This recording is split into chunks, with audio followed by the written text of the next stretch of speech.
Welcome to Crawlspace. I'm Tim here today with Lance. Lance, how are you today? I'm doing fantastic today, Tim. Thanks so much for asking. We're going to bring an episode into the Crawlspace pod waves so that people can experience one of our other shows. This is an episode that does tread the line between an Empty Frames episode and a Crawlspace episode, so it's pretty perfect, and the timing is pretty good. But Tim, timing's terrible right now on how you are because I don't know. It's been almost 45 seconds. How are you?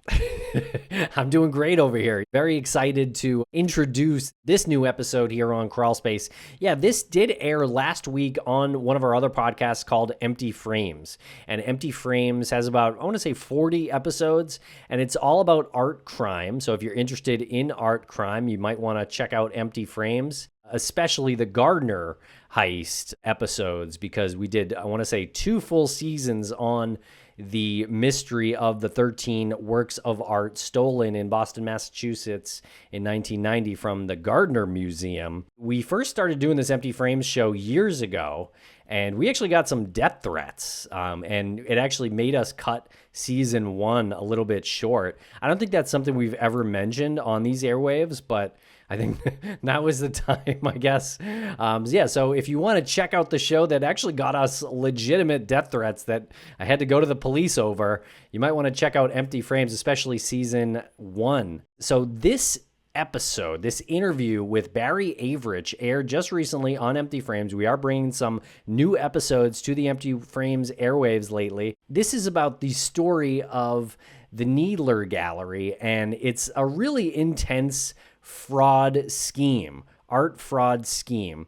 And our guest, Barry Avrich, wrote a book called The Devil Wears Rothko, a true story about fake art. And that book was just released June 24th, 2025. And he also made a documentary, Lance, that's on Netflix that everyone can stream now. It's called Made You Look. And it's a similar story about what he writes about in The Devil Wears Rothko, about this forgery scheme. Before I get into anything further on him, I just want to be clear. You received the death threat, if we're being technical. Yes, technically, yes. I did not receive a death threat. I was able to Yes. keep certain names out of my mouth.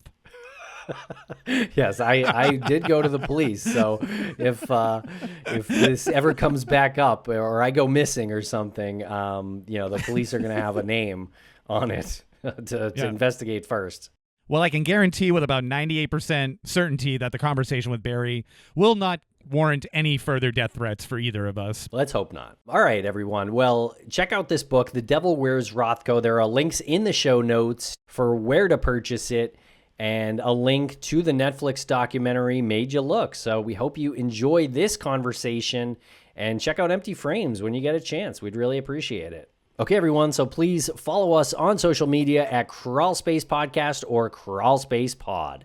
And hey, you might want to watch us on Spotify instead of listening on Apple at this point, because it's full video over there for Crawlspace Missing and Empty Frames. And if you happen to see us on Spotify and you're like, damn, I want to see them in person, you can see us in person at CrimeCon this year, September 5th, 6th, and 7th in Denver, Colorado. Use code Crawlspace to get 10% off your tickets. All right, everyone, we're breaking quick for commercial, and we'll be right back with Barry Avrich.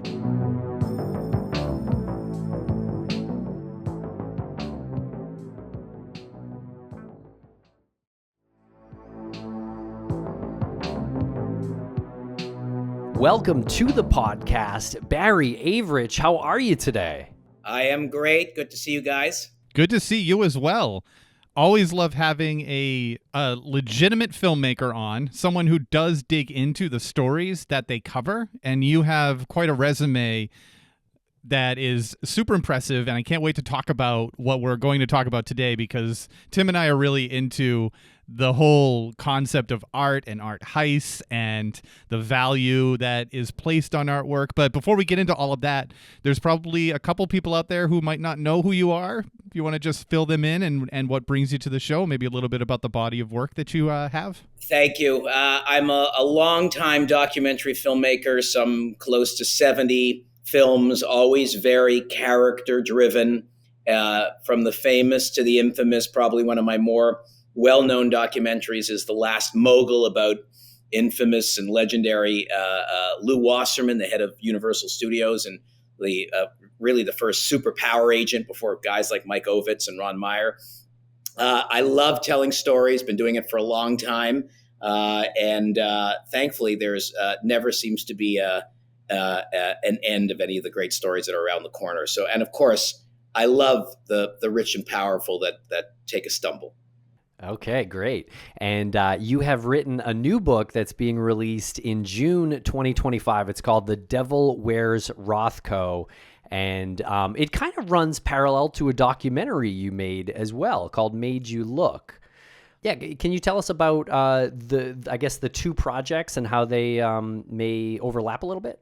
Yeah, a couple of years back, I mean, I'm an art collector. I love the art world. I'm always amazed at what the process is in collecting art and buying art.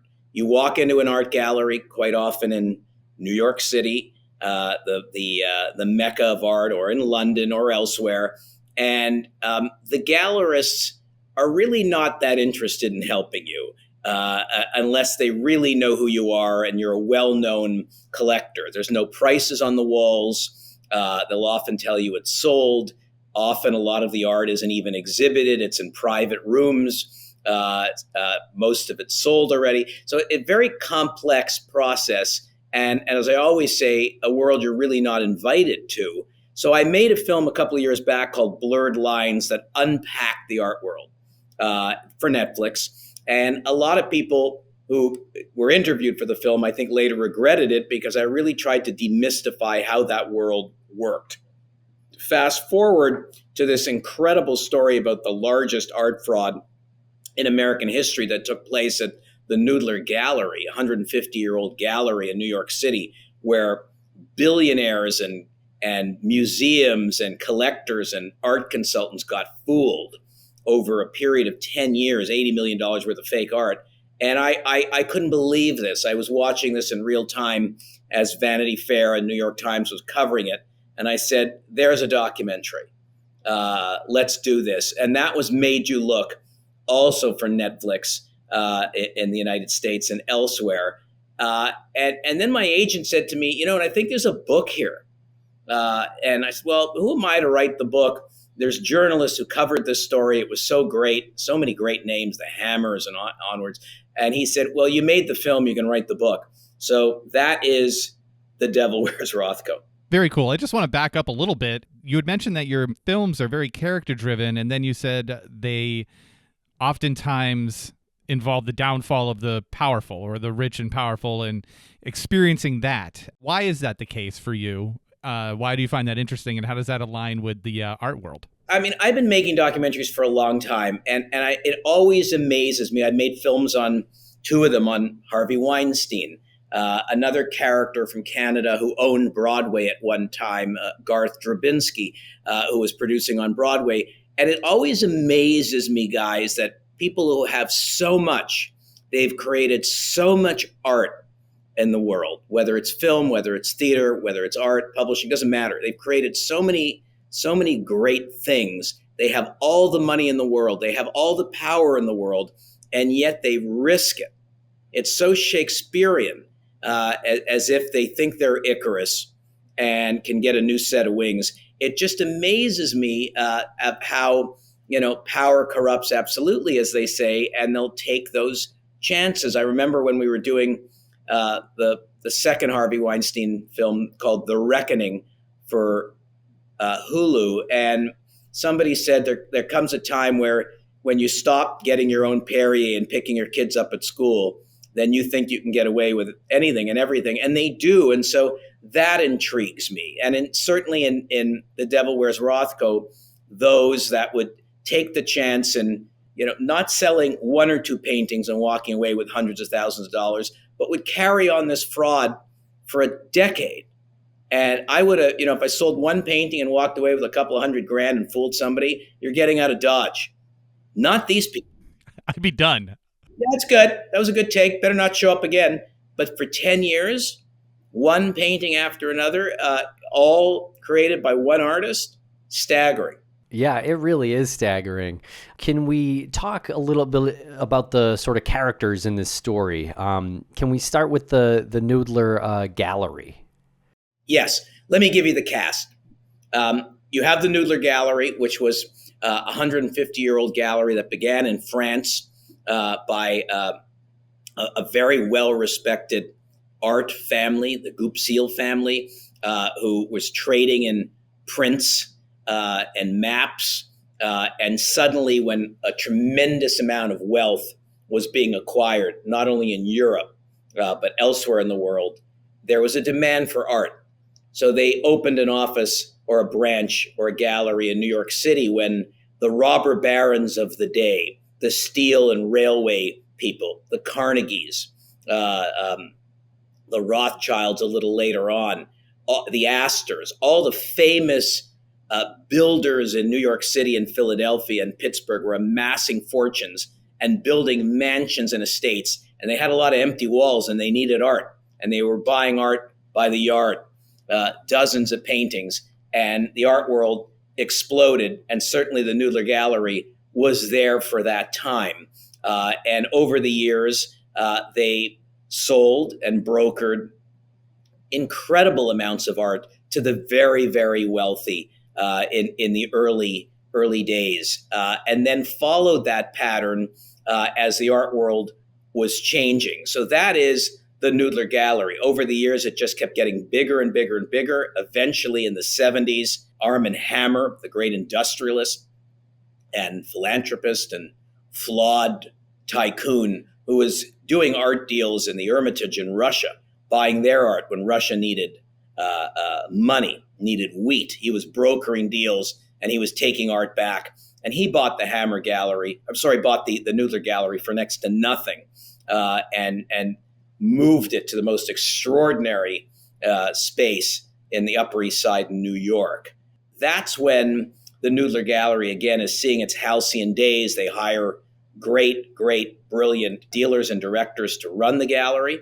And that's when we meet Anne Friedman, one of the great cast members in here, who begins as a receptionist at a gallery in Chelsea in New York City, sees the big deals being done and says, I don't want to get people coffee. I want to sell art. Look at the commissions people are making. I can do this. She studied art and she rises to the top. Hammer hires her to come to the Noodler Gallery, where she again takes over, selling ice to Eskimos, as they say, and unbelievably, as this meteoric trajectory and gets extraordinarily successful. So we go from the Goupil family opening the Noodler Gallery in New York City to Armand Hammer to Anne Friedman to the gallery then hitting some rough times because the art world is changing. We're now into what's called the abstract expressionist movement. Jackson Pollock, Robert Motherwell, de Kooning, Diebenkorn, Rothko, all of these great artists. And there's other galleries that are popping up and selling that art. And Noodler's kind of missing the boat. Warhol missing the boat on some of that. And Anne Friedman now has a problem. Armand Hammer's son, or grandson rather, Michael Hammer, takes over the gallery. It's a real estate play for him. Should he be in it? Should he not be in it? They're losing money. Anne Friedman, who was the queen of the art world and very powerful, is losing power, and she needs a Hail Mary. And in walks Glafira Rosales. And I can stop there or keep going, but that's when the whole world changes for Anne Friedman, the Noodler Gallery, Michael Hammer, and everyone, because Glafira Rosales, this nondescript Latin American woman, walks in with something wrapped in shards of cardboard. Okay, so that's a really amazing moment in this whole storytelling. But I am curious why Anne Friedman started to lose touch with the art community. Why was she not seeing these, like the Pollocks, being worth any value? Where did that disconnect happen? Well, it wasn't so much not seeing the Pollocks. You know, you have to be very connected in the art world, and the art world is about trends. If you follow the galleries as I do, you have to create artist careers. You have to invest in them. You have to tell people, collectors, that I should buy a Tim Pilleri because it's going to be worth something and you should have this in your collection and this is important and you can have it at this price. And they start off doing a multi-artist collection or exhibit in a gallery. Then they go to a solo and they pump up the price so it's really big and get there. And you have to invest. I think Anne Friedman, and it happens, galleries were missing some of the other new artists that were coming in. They were missing the connections. They had been a gallery that had been so involved for so long in masters and great works. The gallery, the Neudler Gallery, also lost its director, Larry Rubin, who Anne Friedman pushed out to take control. He was a long-time great gallerist who came from the Castelli Gallery in New York City and had connections. And he took artists with him when he left. And so, Anne was missing some key trends. It happens. The world was changing in terms of what people were looking for, and she missed it. And so the gallery was in trouble. Damien Hirst, the artists like that were Kooning, Jeff Koons rather. There were some key artists that were coming up that were going to other galleries like Gagosian, very famous Larry Gagosian, was almost like the godfather of the gallery system with multi-branches all over the world that no one had seen before. So she was missing the trends.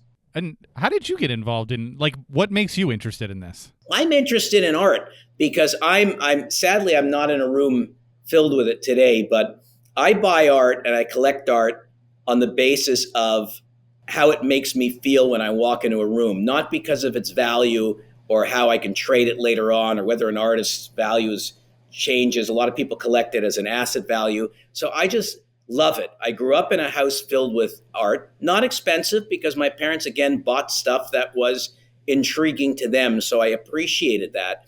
And my mother took me to galleries and museums all over the world. So I had an early education in it. And then I have a friend who I started traveling to New York City with because he's a major collector and getting into those private rooms and being so intrigued by this private world. I went to Art Basel in Switzerland, and which happens over a few days. That is the Super Bowl of art.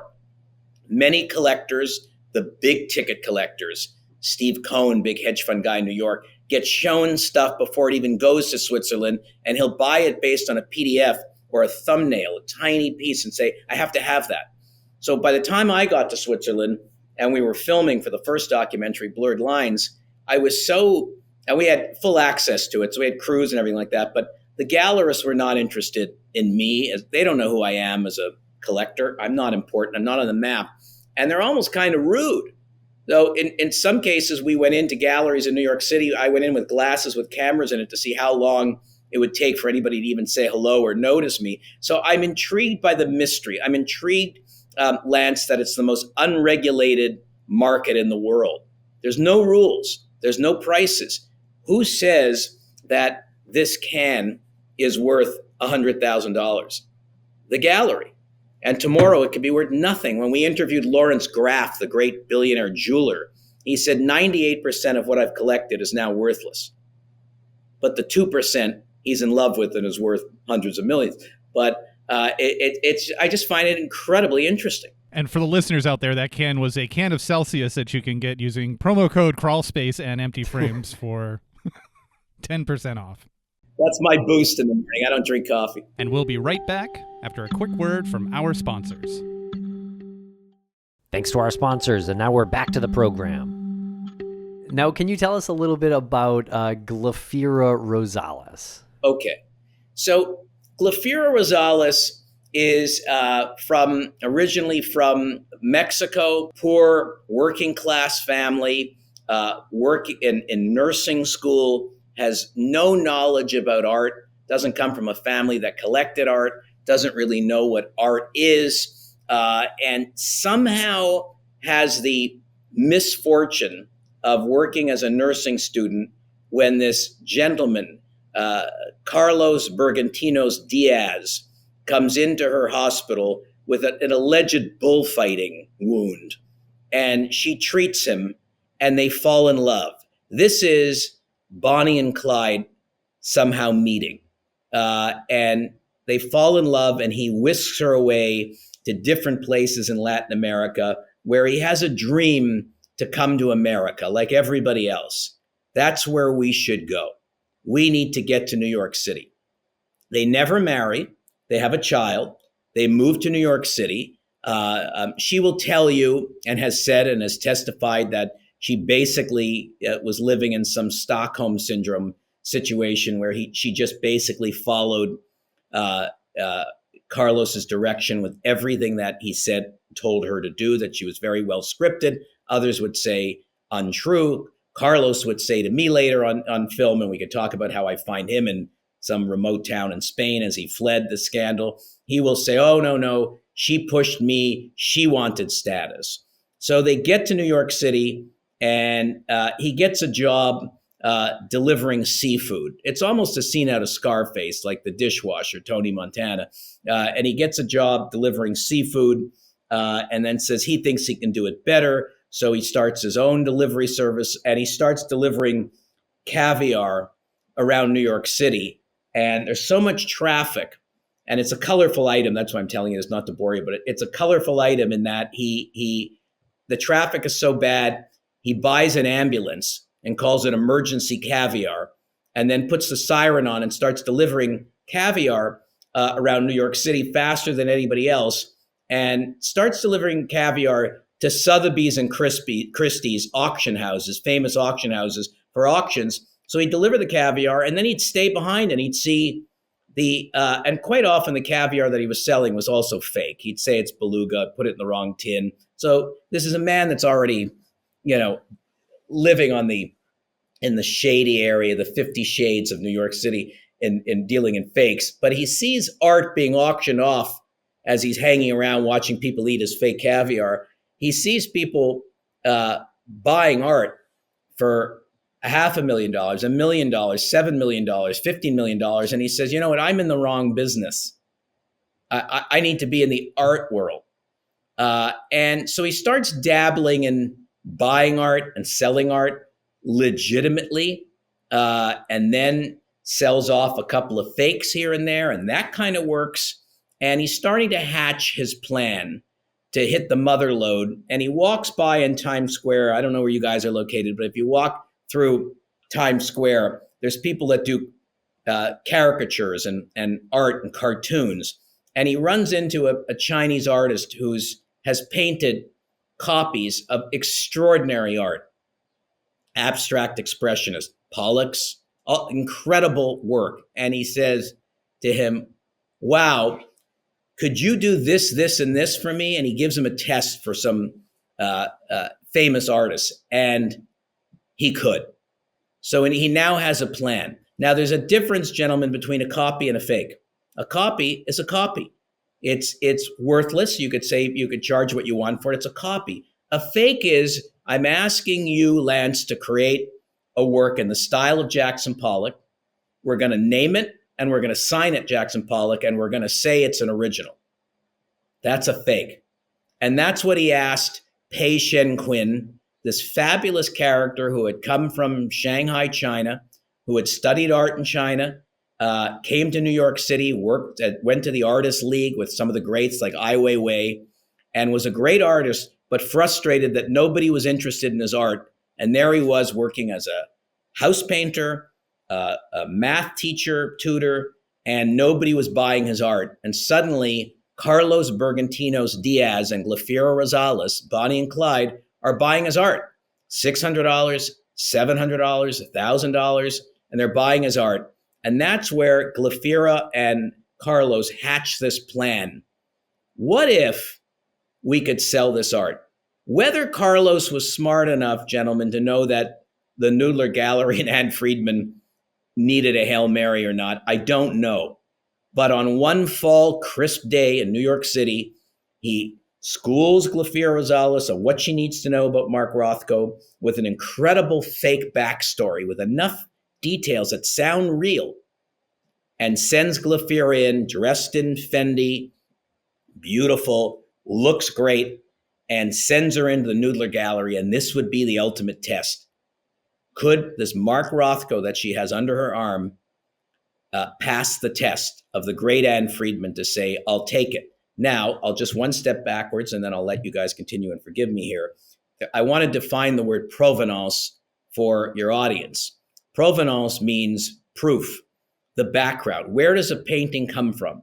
When you're buying a painting from a gallery, it will say it's from this artist. And if it's really valuable, here's the artist that painted it, Tim Pilleri, and it was sold to this gallery in 1972, then it went to this collector in 1985, and then it got exhibited here in 1992, and here's the last people that have it. Here's the trail of the provenance of the art.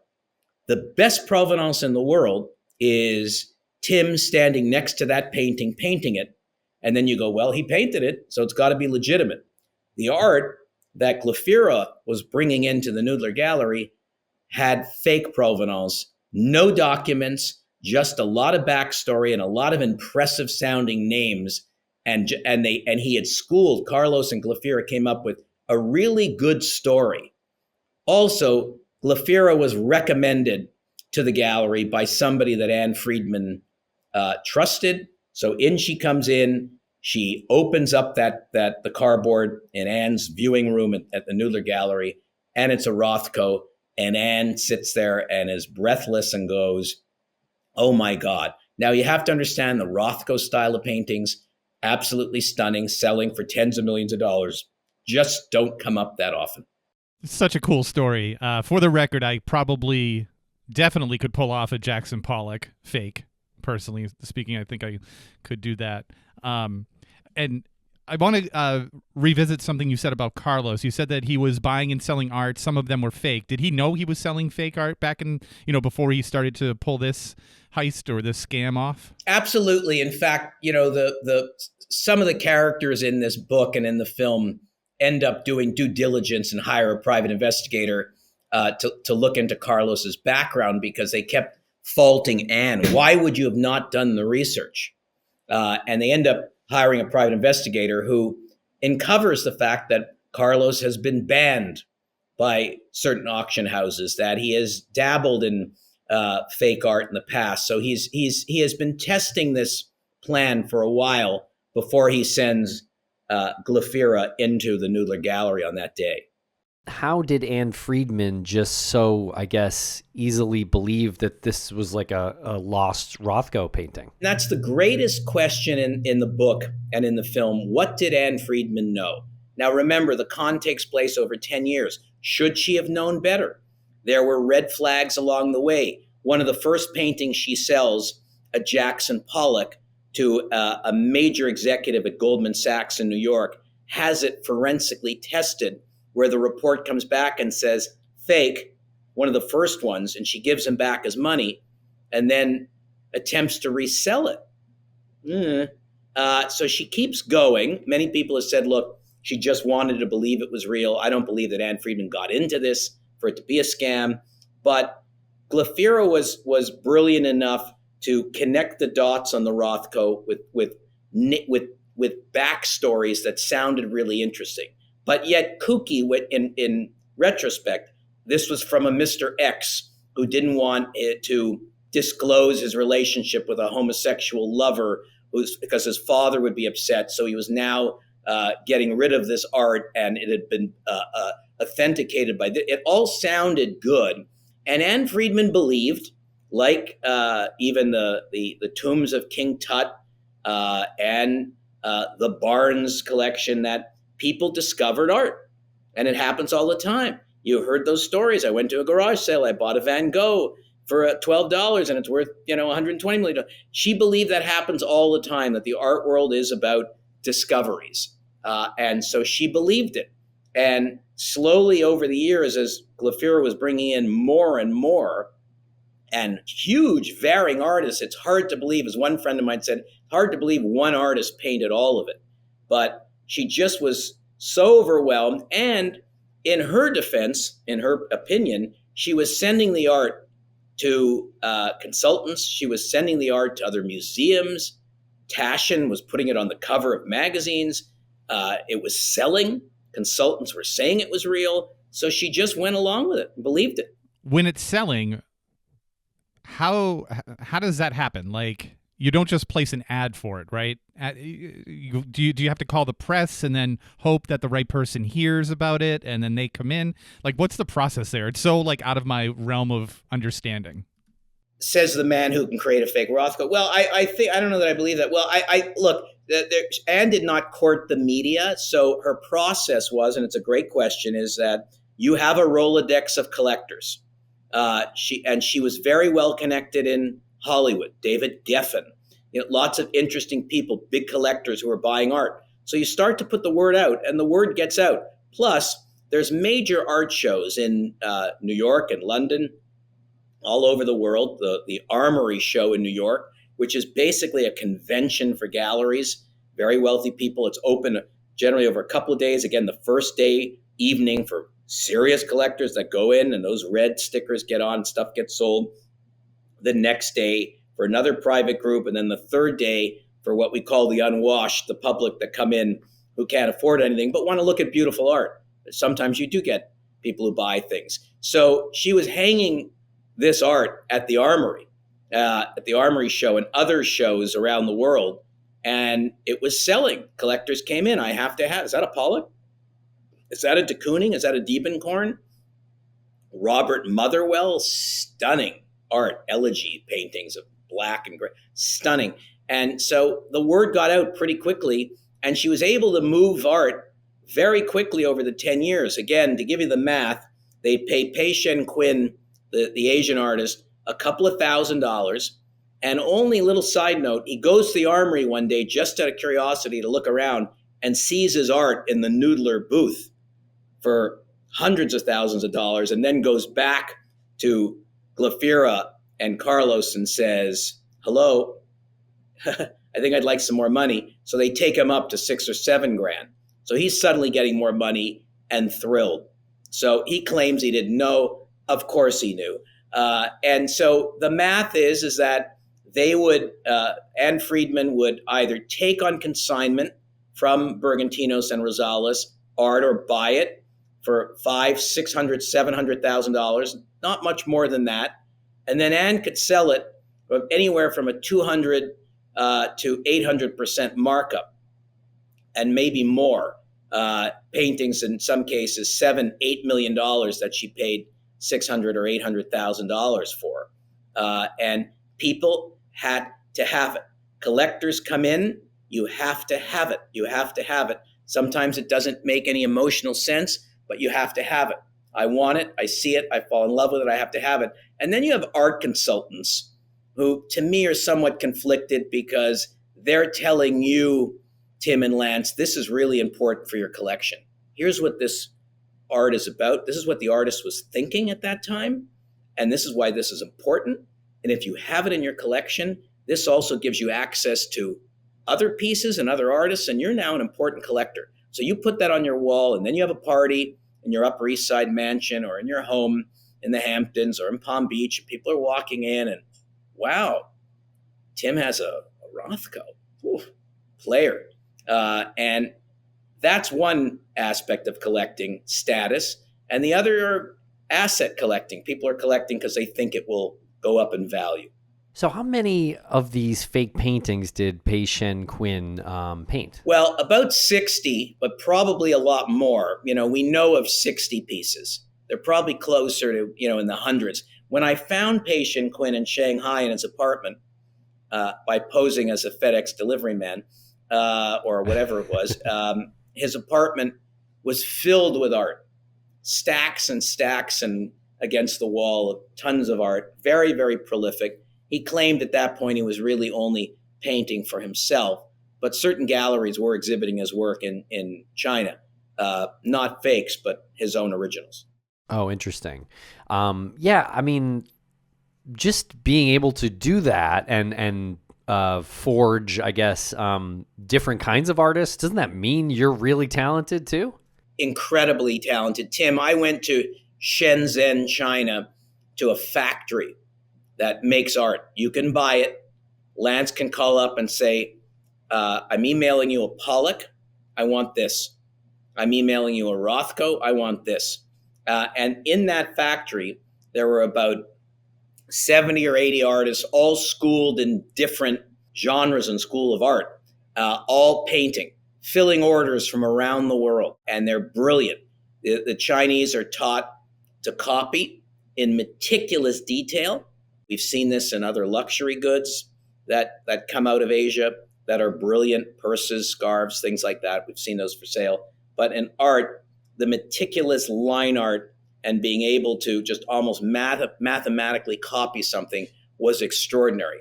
So in my documentary, Made You Look, I'm in that factory, and you see I've asked the artist to make me a Motherwell, a Pollock, and a Rothko, large scale, extraordinary. I want to reiterate for this podcast that these were copies, not fakes. I can't take my Motherwell, which is the exact same one that's sitting in MoMA, New York, and say, this is the same piece. Okay, so that's the line between it being legal and illegal. Like, because I'm always wondering, like, what makes what they did illegal? Is it because they said that these were originals? Correct. Okay. Fake signatures. They were brilliant in aging the art, using warped canvases, tea bags to stain and date things, finding nails and wires that were found in Patient Quinn's garage in Queens, New York, with envelopes that said Rothko nails, finding stuff that made it look authentic. Most people, Lance, are not going to go to the expense of having a piece of art forensically authenticated because it's extraordinarily expensive. Could be tens of thousands of dollars, could be $100,000 to go in and taste and test pigments. This happens, I talk about this in one of the chapters, A House of Beautiful Cards Falls Down, where, a hedge fund guy named Pierre Lagrange in Paris London, I think, is getting divorced, and he needs his Pollock to be evaluated for insurance to split the proceeds between him and his wife. And the insurance company declares the painting to be fake. And he's shocked. He paid, I believe it was $17 million for it. And he flies to New York City and confronts Anne Friedman at the Carlyle Hotel and he says to her, I will set you on fire. I want my money back. This is a fake. And it's this infamous meeting. And again, he believed it was real.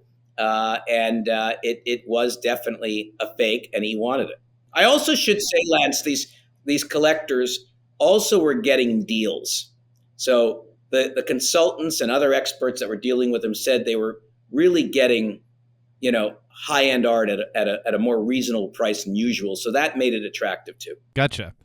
You mentioned that the forensic investigation, the forensics involved with determining whether or not the painting is real or fake, is extremely expensive. Is it intentionally expensive because maybe people really don't want to know that something that they own is fake, and they don't want to reveal that, Rembrandt's and Degas and Monet's, like, maybe people just don't want to have that reality hit that some of these classics aren't real? I don't think the pricing of authentication is set to a point or such a high point in some Machiavellian way such as that. It's just very expensive in ultraviolet light testing and pigment testing. It's just an expensive process. You are right in that people don't want to know. In reference to this case, in some 60 fakes, only 10 or 11 people ultimately sue to get their money back. So where were the rest of the people? They were embarrassed, or they just didn't want to know. The De Soleil family wakes up one day, wife's in Florida in Palm Beach, and reads an article in the New York Times saying fakes at the Noodler, and nearly has a breakdown and say, is our Rothko a fake? Oh my God. So most people don't want to know. Also, in a frightening way, some of the greatest museums in the world don't want to know.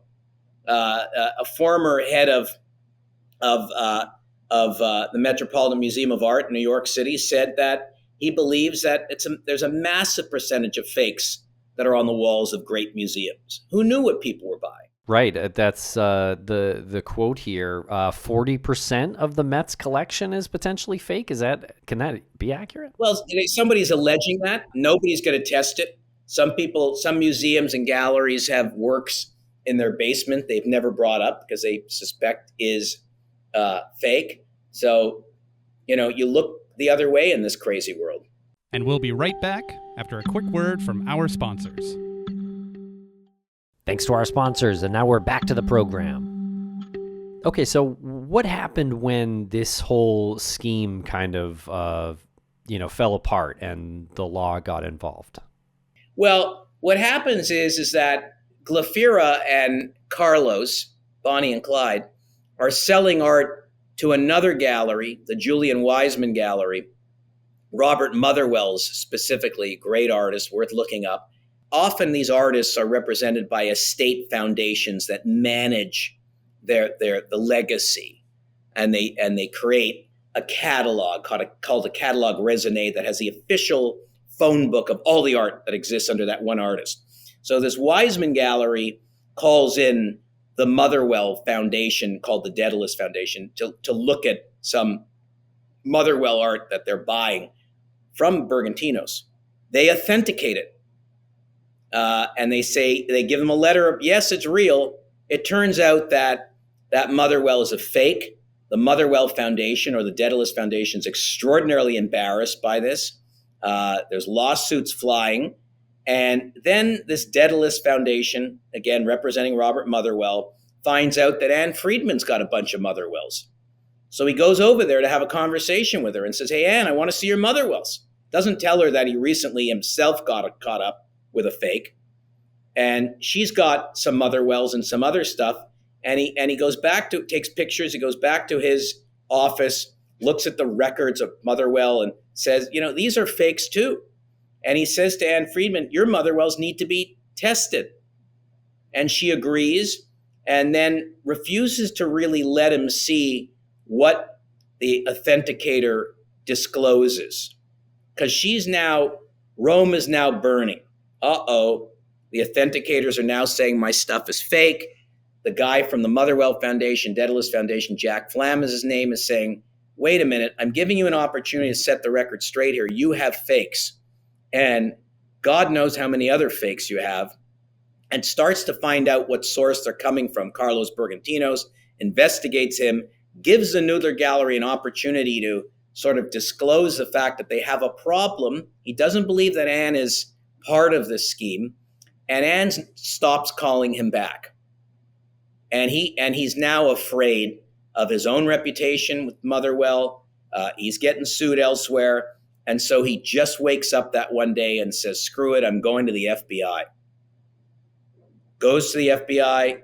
The FBI has a magnificent art crimes division, and they start to explore this and interview various people. They call Glafira in. At this point, Carlos goes, he gets on a plane to Spain and says, I'm screwed. Patient Quinn says, the Asian artist. He flies to China, and nobody's bringing anybody back from China. The FBI discovers that Glafira and Carlos are wiring large sums of money to Spain and to the Dominican Republic, where Carlos has a home. And all the FBI really cares about, and the district attorney, once the case goes to them, is they don't care about rich people getting con or fake art. They care about money laundering and wire fraud. And so if you're selling a painting, I'll make it up to somebody, for $1 million, you will have taken your commission as the dealer for $200,000, whatever it is, $150,000. And then the rest of the money would have been wired to whoever the art was bought from. In this case, they saw that Glafira and Carlos were keeping all of it. So they charge Glafira. They do interview Anne Friedman extensively. Jason Hernandez, former district attorney of the Southern District of New York. If you watch Law and Order and all that kind of fun stuff, that's you know all of these things. He interviews Anne Friedman. She lawyers up with a brilliant lawyer named Luke Nikas, who's a specialist in art crime. And they basically determine that they don't think they can charge Anne Friedman with anything. But by then, her reputation is now a problem. The New York Times breaks the story that suddenly overnight the Noodler Gallery closes, shuts down, and also discloses that Anne Friedman was let go a couple of months earlier. So this is now getting really bad, and Friedman is angry. She's been let go, and the Hammers tell the world that she's been let go because of her medical issues, which was untrue. They were embarrassed. Michael Hammer was embarrassed by this whole thing. Come back to him in a minute. And Glafira is sitting in jail, but she still won't confess to anything. And the FBI and the DA goes to her and says, listen, unless you're prepared to tell us how this worked, then you're going to be looking at many years in jail. You have a daughter. Your boyfriend is taken off. The artist is taken off. And so she breaks down and finally confesses to everything. Bad day for Anne Friedman. Suddenly the art that she believed was real to that very day is now, that whole story is all over. So Anne Friedman's life ruined, lawsuits flying all over the place. The gallery settling lawsuits. She's settling lawsuits. It's bad. And Glafira goes to work as a waitress in a diner in New York City, and her life is over. The only guy sitting on a ton of money somewhere is Carlos Bergantinos and his brother Jesus, who went to Spain, and they could not get them back. But you visited Carlos in Spain. I found him. He gave no interviews, Lance, and I found an interview that he gave in Spanish to a journalist.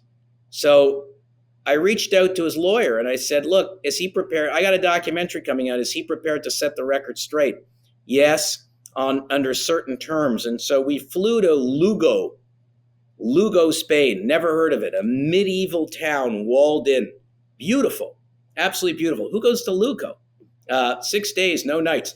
Anyway, off we went to Lugo.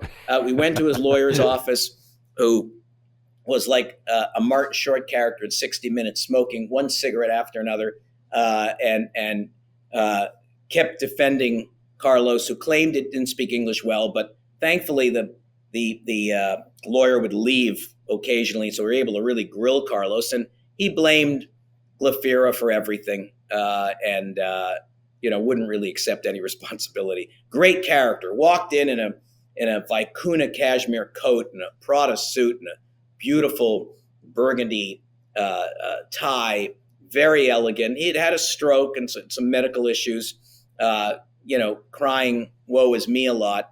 And we shot this fascinating interview with him. And here's the best part. At the end of the interview, he says, can I show you something I think you'd be interested in? He's conning me. And I said, sure. And out of a velvet bag, a little velvet sack that said Sotheby's, he takes out a harmonica and he says, this is Bob Dylan's harmonica. But it wasn't, right? $12,000. Would you like it? And my producer on the film, my partner on Made You Look, starts to negotiate with him. And I said to him, I said to him, Jay, are you crazy?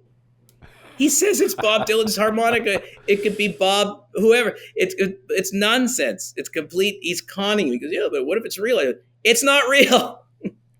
It's not real. I mean, Let's get out of here. Let's go into Lugo and have lunch. It's over.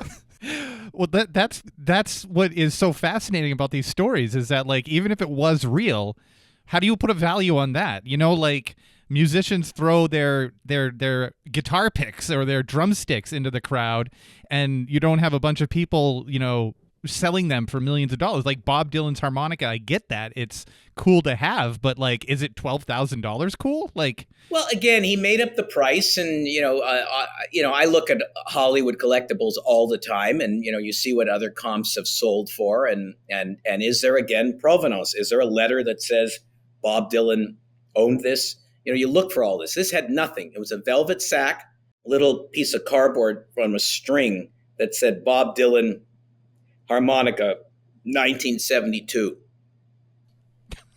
Sure. Okay. But again, my partner in the film liked it. He wasn't paying $12,000, but he liked it. Thought it was cute. Okay. Had to have it. He didn't end up buying it though, right? No. He couldn't get the price he wanted. And I said to him, I mean, if you want a fun story, sure, go ahead, do some deal with him. I don't think Carlos was prepared to take his low end offer. And maybe it was real because, again, when Glafira gets arrested and then ends up having to forfeit and pay restitution in her sentence, she does no jail time other than the time she was sitting there waiting to confess. Her house is filled with real art. So over the years, they bought real art and they traded fake for real. Even Anne Friedman traded some of her real art, and she had a great collection, for some of the fakes because she felt it was more valuable. She didn't know she was buying fakes. Fascinating. Yeah. So where are some of these characters now? Where is Anne Friedman now and Glafira Rosales? So here's the cast. Carlos Bergantinos and his brother Jesus are in Spain. Pei Shen Quinn is living in an apartment in Shanghai with his wife that his daughter bought them, and he's still painting away, House of 1,000 Paintings. Carlos, so that's Carlos. Carlos and Glafira had a daughter, Isola, or Iso. She, oddly enough, runs a gallery in Los Angeles selling big name art. And Anne Friedman is running a gallery called Friedman Art, 2 blocks away from the Noodler Gallery on the Upper East Side, and she continues to sell art. Is she respected in the art world anymore? Not at all. But she has a Rolodex. So if a family in transitional wealth wants to sell a very expensive artist a painting, then she'll make the calls and say, hey, I got a Motherwell for you. It's a deal. I got a this, I got a that. So, and her gallery in New York City, she features sort of new and upcoming artists, and she hangs in. It's unbelievable. As I said to Jay Hernandez, former Southern District Attorney, Assistant District Attorney, I said, would you buy a painting from Anne Friedman? And he just looks at the camera and goes, and no. But people do, you know. I have a question that is, mostly fielding your opinion. We have covered the Isabella Stewart Gardner Museum heist pretty extensively.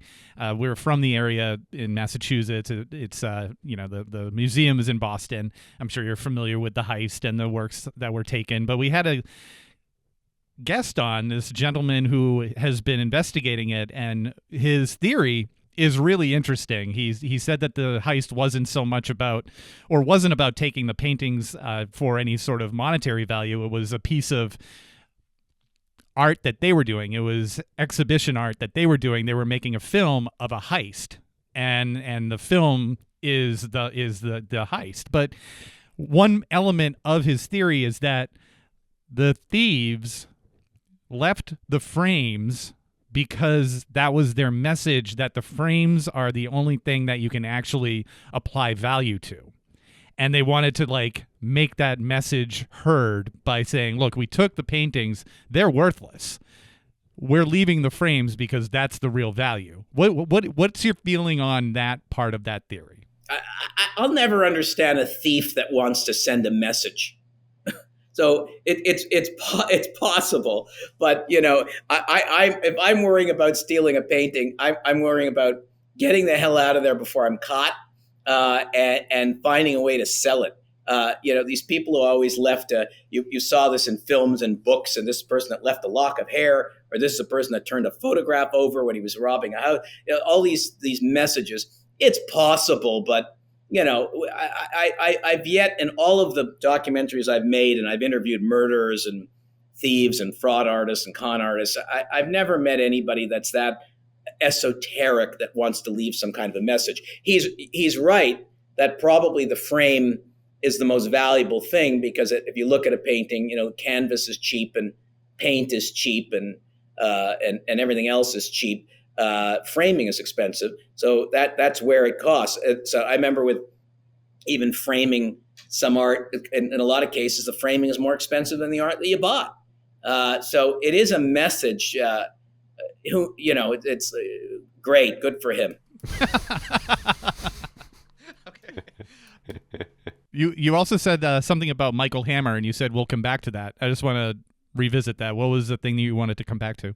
Michael Hammer, again, was not a great lover of art. His grandfather, Armand Hammer, was a great collector. And of course, the great Hammer Museum in Los Angeles and Hammer Foundation. And his father was his grandfather's story was in a lot of ways, a Randolph Hearst character and amassing great collections of things at great prices and buying things that no one else can buy. So Michael Hammer comes along and is sort of the well-tanned slickster who has the right last name. So he inherits this gallery, which is magnificent, and is preparing to sell it and dump it because the real estate market's at a high, and he could sell that gallery, that townhouse in the Upper East Side for, I think he ultimately sells it for $30 or $40 million to Leon Black, another billionaire collector, and in comes the Rosales collection. And suddenly the gallery's on fire. He will tell you that he did not get involved in Anne Friedman's world, and he did not. Suddenly the gallery goes from being in trouble to now making millions and millions and millions of dollars. And he's buying himself a Mercedes Maybach, buying himself a Bentley, charging his American Express gallery card the $300,000 a month, and living extraordinarily well. And there was even some proof along the way that, somebody in the gallery in finance says to him, something's not quite right here. And everybody says to him, let's not kill the golden goose here. So even Anne Friedman called Glafira Rosales' whoever her connection was getting her the art, her husband, the secret Santa. So Michael Hammer's living extraordinarily well, and then, of course, claimed that he didn't know. And on that famous trial, the Domenico De Sole and his wife Eleanor, who bought the fake Rothko, they're interesting characters because Domenico's the man that transformed the Gucci empire when it was on fire and creates Tom Ford. And he was the head of Sotheby's, chairman of Sotheby's. He buys a fake Rothko with his wife, and he's the only one that goes to trial to sue Friedman and Hammer. And there finally Hammer shows up to testify. They end up settling out of court, but walks into court with this long flowing blonde hair, a deep Palm Beach tan in the middle of the winter, no socks, shirt open, and a blue velvet jacket in court, looking very Hollywood, saying, I didn't know anything. And everybody's waiting, the press is waiting for Michael Hammer and Anne Friedman to testify while they're looking at a fake Rothko in the courtroom. How are they going to get out of that? But over lunch, they settle. That must have been a productive lunch. Well, this has been a really great conversation, Barry. I just have one more question for you. Are con artists real artists, or should we find a more appropriate term? I'm okay with it. I think there's good art and there's bad art, but there's art in everything. I don't think that we're beautifying or giving somebody a hall pass by saying artist and attaching that to the word con. Art is fabrication. Art is creativity. Art is imagination. And it could be used for good and it could be used for evil. Great answer. Wow, that's cool. What are you working on now? What's next for your takedown of other other con industries? Thankfully, the next two documentaries and after the book, The Devil Wears Rothko, one of them's a music documentary. So we were just filming Bruce Springsteen and David Letterman and others. So that's a little bit more of a softer landing. And the other one is an incredible rescue film, a documentary based on a real story. So no con artists in the horizon, but they're coming. They're coming. Great. Well, thank you so much, Barry, for spending some time with us here today. We really appreciate all your stories here today, and it's a fantastic book. So congratulations on the book as well. Hey, guys, thanks so much for having me on. Love it and look forward to hearing it.